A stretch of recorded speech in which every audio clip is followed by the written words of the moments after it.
Welcome to Historical Life Stories, where the past comes alive. Dive into the captivating tales of legendary figures, from their humble beginnings to world-changing triumphs.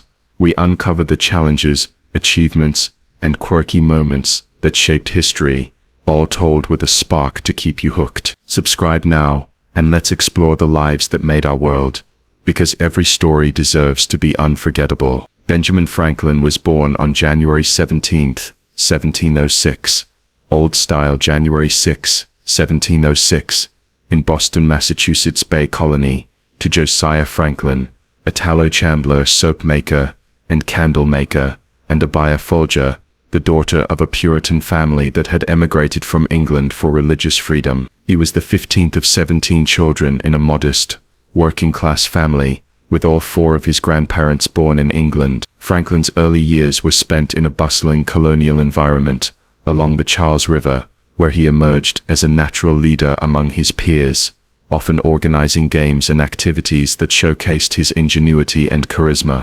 His formal education was brief due to financial constraints. Josiah intended for Benjamin to enter the clergy, enrolling him in Boston Latin School at age 8.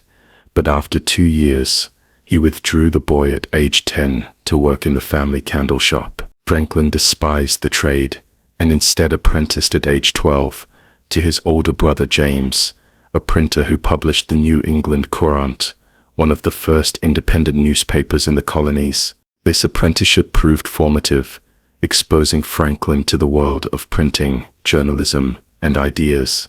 A voracious reader, he educated himself through books borrowed from his brother's shop, and later from savings he amassed by adopting a vegetarian diet to cut costs, a practice he later described in his writings as viewing the consumption of flesh as unprovoked murder. By his early teens, Franklin began writing anonymously for the Courant, under the pseudonym Silence Dogood, a fictional widow whose satirical letters critiqued Boston society, politics and gender roles, advocating for free speech and revealing his precocious wit. An interesting anecdote from this period highlights Franklin's rebellious spirit. When James discovered Benjamin was behind the Dogood letters, it led to heated disputes, including physical altercations. Franklin later reflected on this in his autobiography, noting how the experience taught him the value of anonymity in writing and the perils of familial authority. Career beginnings and rise in Philadelphia. At age 17, in 1723, Franklin fled Boston after a fallout with James, who had been jailed for criticizing colonial authorities. Arriving penniless in Philadelphia, he found work as a printer's assistant, impressing locals with his skills and intellect. A brief stint in London in 1724-1726, prompted by a deceptive promise from Pennsylvania Governor William Keith to fund a printing venture, honed his craft further, though he returned disillusioned, but enriched by exposure to Enlightenment thinkers. Back in Philadelphia, Franklin established himself as a printer and entrepreneur.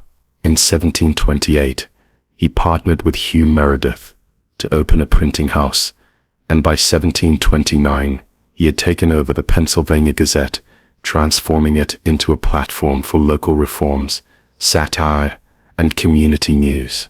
In 1732, he launched Poor Richard's Almanack, an annual publication filled with weather forecasts, household tips, and proverbial wisdom like early to bed and early to rise makes a man healthy, wealthy, and wise. The Almanack sold thousands of copies annually, making Franklin wealthy and famous for promoting virtues of thrift, industry, and moral living.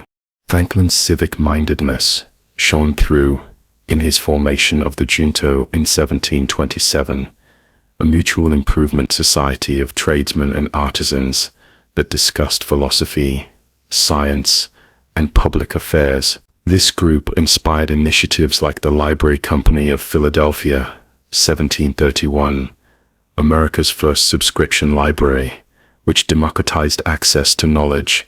By the 1740s, Franklin had retired from printing at age 42, having amassed a fortune allowing him to pursue science, politics, and philanthropy full-time. Major challenges and controversies. Franklin's life was not without adversity. Early on, he grappled with financial instability and family tensions, including the death of his 4-year-old son Francis from smallpox in 1736, a tragedy he deeply regretted, as he had delayed inoculating the boy amid public skepticism about the procedure. Franklin later became a vocal advocate for inoculation, viewing epidemics not as divine punishment, but as preventable through science, which pitted him against religious conservatives. His views on slavery evolved dramatically, presenting another controversy. Initially, he owned slaves and published advertisements for their sale in his newspaper, reflecting the era's norms. However, by the 1750s, influenced by Quaker abolitionists and his own moral reflections, he freed his slaves and became a leading abolitionist, serving as president of the Pennsylvania Society for Promoting the Abolition of Slavery in 1787, and petitioning Congress to end the institution shortly before his death.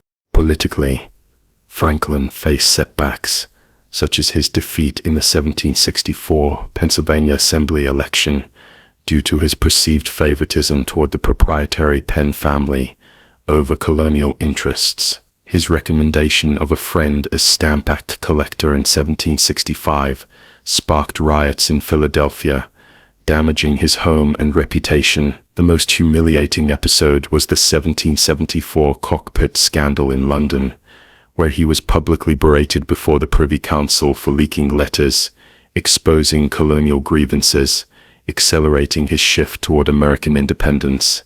Family rifts added personal challenges. His illegitimate son, William, born around 1730 and raised as legitimate, became royal governor of New Jersey and remained a loyalist during the Revolution, leading to a permanent estrangement. Franklin famously quipped during the signing of the Declaration of Independence, "We must all hang together, or assuredly we shall all hang separately," underscoring the high stakes of his political commitments. An anecdote illustrating his resilience: during a 1738 Masonic hazing incident that turned fatal, Franklin was criticized for inaction, but he used the event to advocate for safer practices, reflecting his pragmatic approach to reform rather than confrontation. Significant achievements. Franklin's polymathic genius yielded achievements across multiple fields, embodying Enlightenment ideals of reason, experimentation, and public service. Science and inventions. In the 1740s, Franklin turned to scientific inquiry, conducting groundbreaking experiments on electricity. His famous Kite experiment in June 1752 proved lightning was electrical, leading to the invention of the lightning rod, which saved countless buildings from fires and earned him the Royal Society's Copley Medal in 1753. He coined terms like positive and negative charge, proposed the conservation of charge, and explored phenomena like evaporation, cooling, 1758, and storm patterns, 1743. Other inventions included the Franklin stove, 1742, for efficient heating, bifocal glasses for his own presbyopia, and the glass harmonica, 1761, a musical instrument that captivated audiences and inspired composers like Mozart. He charted the Gulf Stream in 1770, aiding navigation, and studied demography, predicting rapid American population growth. Franklin's refusal to patent his inventions, viewing them as gifts to humanity, underscored his altruistic character. Politics and diplomacy. Franklin's political career began in earnest as clerk, 1736-1751, and then member, 1751-1764, of the Pennsylvania Assembly, where he improved public services like street lighting and fire departments. As colonial postmaster general, 1753-1774, he revolutionized mail delivery. In 1754, he proposed the Albany Plan of Union, a precursor to federalism that influenced the Articles of Confederation and U.S. Constitution. During the Revolution, Franklin served in the Second Continental Congress, 1776, helping draft and sign the Declaration of Independence. As diplomat to France, 1776, 1785, his charm secured crucial alliances. The 1778 Treaty of Alliance provided military aid, and the 1783 Treaty of Paris ended the war. He negotiated treaties with Sweden, 1783, and Prussia, 1785. Back home, as Pennsylvania's president, 1785, he hosted the 1787 Constitutional Convention, advocating compromise despite his frailty. When asked about the new government, he replied to Elizabeth Willing Powell, "A republic, if you can keep it," a prescient warning about democracy's fragility. A prolific writer, Franklin's autobiography, written 1771-1790, published posthumously, chronicled his rise from humble origins, emphasizing 13 virtues like temperance and humility. Essays like The Morals of Chess, when 1786 explored strategy and ethics, while his Almanack disseminated folksy wisdom that shaped American cultural values. Personal life. Franklin entered a common law marriage with Deborah Reed in 1730. After her first husband's abandonment, they had 2 children. Francis died 1736, and Sarah, Sally. William, his illegitimate son, from an earlier relationship, was integrated into the family. Deborah managed their household during Franklin's long absences abroad, passing away in 1774. Franklin's deism, believing in a benevolent God, but rejecting organized religion, guided his moral philosophy, as did his emphasis on civic virtue over dogma. Insights into his character reveal a man of humor and pragmatism. He once proposed a phonetic alphabet to simplify English spelling and experimented with air baths, sitting naked by open windows, for health. His vegetarian phase and interest in swim fins, invented as a youth, highlight his lifelong curiosity. Later years and death. In his 80s, Franklin remained active, serving as a constitutional delegate and abolitionist leader. Plagued by gout and kidney stones, he spent his final years in Philadelphia, writing and reflecting.